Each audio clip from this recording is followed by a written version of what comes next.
আসসালামু আলাইকুম। ভালো আছেন? আজকে যদি কোনো সমস্যার মধ্যেও থাকেন তাহলে হয়তো বা সমস্যা কয়েকদিন, কয়েক মাস বা আহ, কিছু সময়ের মধ্যে কেটে যাবে। একটা সময়ের মধ্যে কেটে যাবে, কিন্তু আপনি যে নিজে সমস্যাটা সৃষ্টি করতেছেন সেই সমস্যাটা কি আপনি আদৌ কখনো সমাধান করতে পারবেন বা এই সমস্যা থেকে বের হয়ে আসতে পারবেন? বিষয় হচ্ছে আপনি কি সমস্যা করতেছেন আপনি সেই বিষয়টাই জানেন না, তাই তো? আচ্ছা, আমি ক্লিয়ার করে বলি। আপনি এখন আপনার বাচ্চা আছে, একটা বা দুইটা বাচ্চা আছে। এই বাচ্চারা হচ্ছে বড় হচ্ছে, প্রতি বছর দিনে দিনে বড় হচ্ছে তারা। বড় হওয়ার ফলে হচ্ছে কি, তাদেরকে যে পরিমাণ আপনার দেয়া দরকার, যে পরিমাণ তাদের প্রয়োজন, সেগুলো হচ্ছে আপনি মেটাচ্ছেন। মেটানোর পরে একটা পর্যায়ে দেখা যাবে যে আজকে আপনি মেটাচ্ছেন, একটা সময় তারা আপনাদেরটা মেটাবে। তাই তো? মানে আমার যে সন্তানেরা আছে, এক সময় আমি বৃদ্ধ হব, তারা দায়িত্ব নেবে পরিবারের, তারা আয় রোজগার করবে, তারা ইনকাম করবে।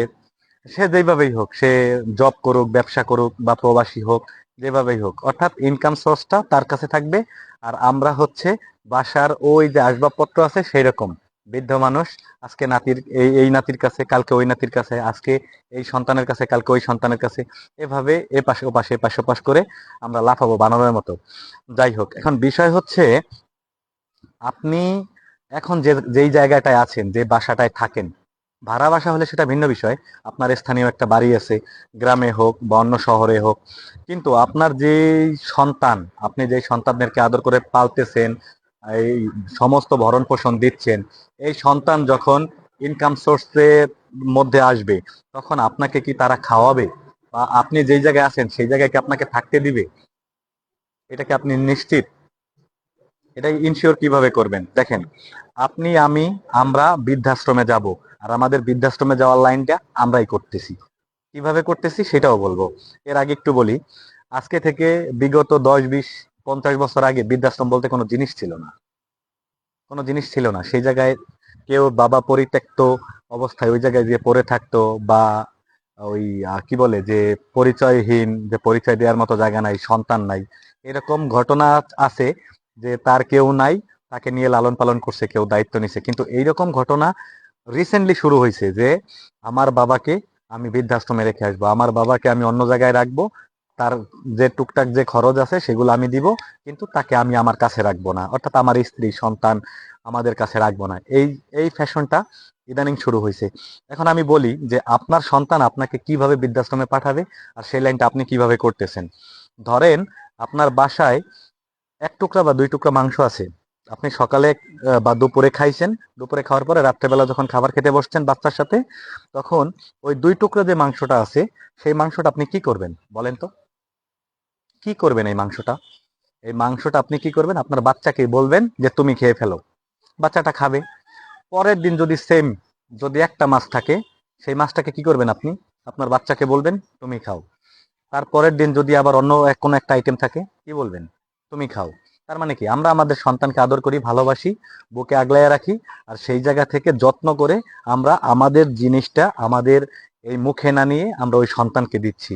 এখন আপনি একটা জিনিস বলেন, সে যখন এইটা অভ্যাসে পরিণত করে নিবে, অর্থাৎ আপনি যখন তাকে ভালোবেসে দিচ্ছেন, সে যদি মনে করে এটা তারই, তখন কি আপনি ভুল পথে হাঁটাচ্ছেন না সন্তানকে? একবার ভেবেছেন কখনো? ওই মাছটাকে আপনি, স্ত্রী, আপনি এবং সন্তান তিনজন ভাগ করে নেন। ভাগ করে নেয়ার পরে আপনার যদি ইচ্ছে করে, বা আপনার স্ত্রীর যদি ইচ্ছে করে যে সন্তানকেই দিব, তাহলে স্ত্রীর সেই প্লেট থেকে সন্তানকে দেন, আপনি আপনার প্লেট থেকে সন্তানকে দেন। কিন্তু আপনি যখনই সন্তানকে সরাসরি ওই মাছটা নিতে বলতেছেন, যে পাত্র থেকে মাছটা নিতেছে সে মনে করতেছে এটা তার অধিকার, এটা তার প্রাপ্য, সে এটা পাবে, এজন্য সে নিচ্ছে।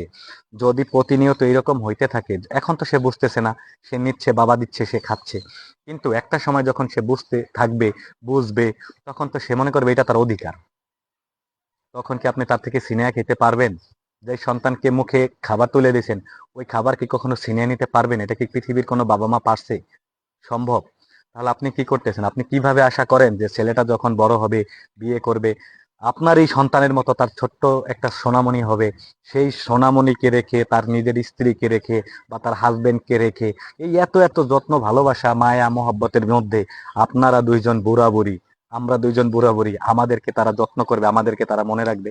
এটা কিভাবে কল্পনা করেন?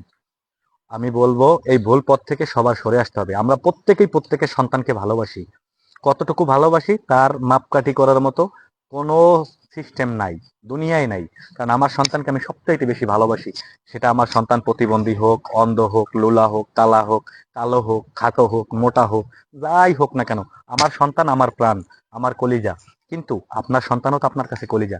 এখন এই কলিজা যখন ছিঁড়ে যাবে, তখন কি সইতে পারবেন? সম্ভব? আপনার এখন যৌবনের বয়সে যদি আপনার সন্তানকে সুশিক্ষা না দেন, আর এই সন্তান যদি কোনো কুশিক্ষা নিয়ে যদি বড় হতে থাকে, আর একটা সময় যদি এই সন্তান আপনাকে একটু দূরে সরিয়ে দেয়, সেই কষ্টগুলোকে আপনি সহ্য করতে পারবেন? 30 থেকে শুরু হয় মানুষের রোগ ব্যাধি, হার্টের সমস্যা, এই গ্রার জয়েন্টের সমস্যা, ব্যাক পেইন, মাথা ব্যথা, ইত্যাদি ইত্যাদি কত কি সমস্যা। যখন 30 গড়াইয়া 35-40-এ যায়, তখন মানুষের নানাবিধ সমস্যা হয়। এত এত সমস্যার মধ্যে যখন আপনি 50-60 বছরের একজন বয়স্ক বৃদ্ধ বা বৃদ্ধা হবেন, তখন যদি সন্তান এই কথা এই ব্যথাগুলা দেয় বিভিন্ন আচরণে, তখন কি এই জায়গা থেকে ছিঁড়ে যাবে না? তখন কি সহ্য করতে পারবেন? যদি পারেন তাহলে ঠিক আছে, আপনার সন্তানকে আপনি যেভাবে চালাচ্ছেন চালান।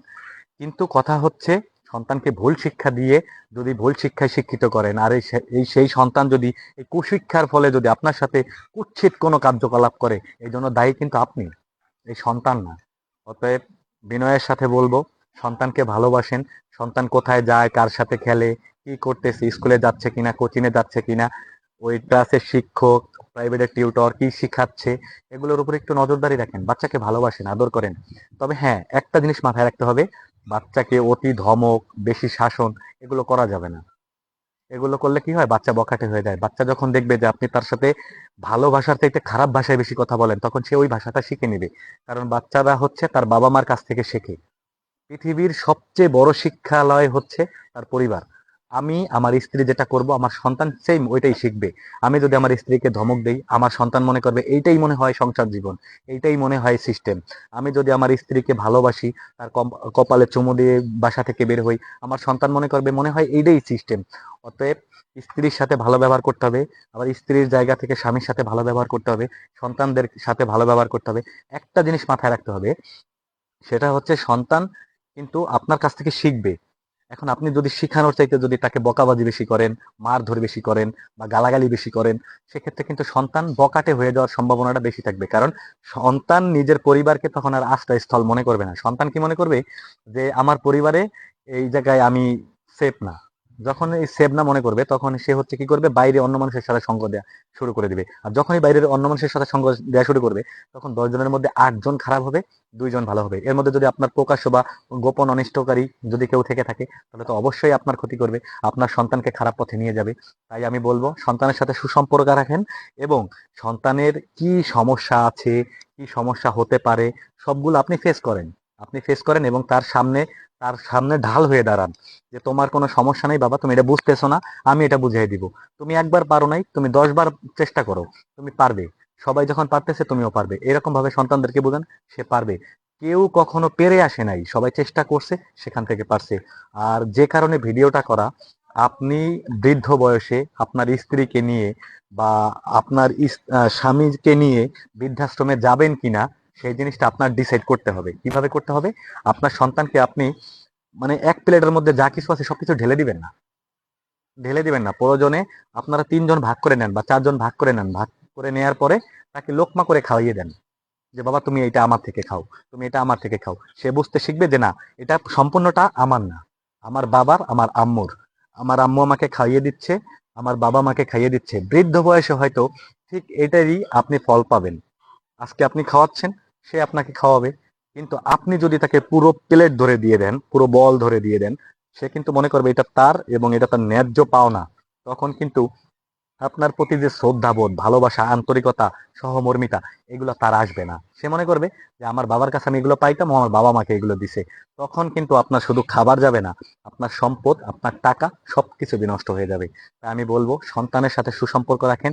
সন্তানটা যেন কোনো খারাপ লাইনে না যায়, খারাপ মানুষের সাথে চলতে না পারে, খারাপ সঙ্গে যেতে না পারে, খারাপ কোনো আড্ডায় যেতে না পারে, এদিকেও বেশি নজরদারি করুন। একটা জিনিস মাথায় রাখবেন, আপনার দোষে যদি আপনি বৃদ্ধ বয়সে বৃদ্ধাশ্রমে যান, এজন্য সমাজকে কিংবা সন্তানকে দায়ী করলে চলবে না। এটার দায়ভার সম্পূর্ণটাই আপনার। আপনার সন্তানকে কিভাবে আপনি মানুষ করবেন, সেই দায়িত্ব আপনার। তো ভালো থাকবেন, আর এইরকম ভিডিও পেতে অবশ্যই সাবস্ক্রাইব ফলো করে রাখবেন। তো খুব ভালো থাকবেন, আর ভিডিওটা বেশি বেশি শেয়ার করে দিবেন, যেন আমরা যারা এই ভুলগুলো করি তারা যেন এই ভুল থেকে বেরিয়ে আসতে পারি। খুব ভালো থাকবেন। আসসালামু আলাইকুম।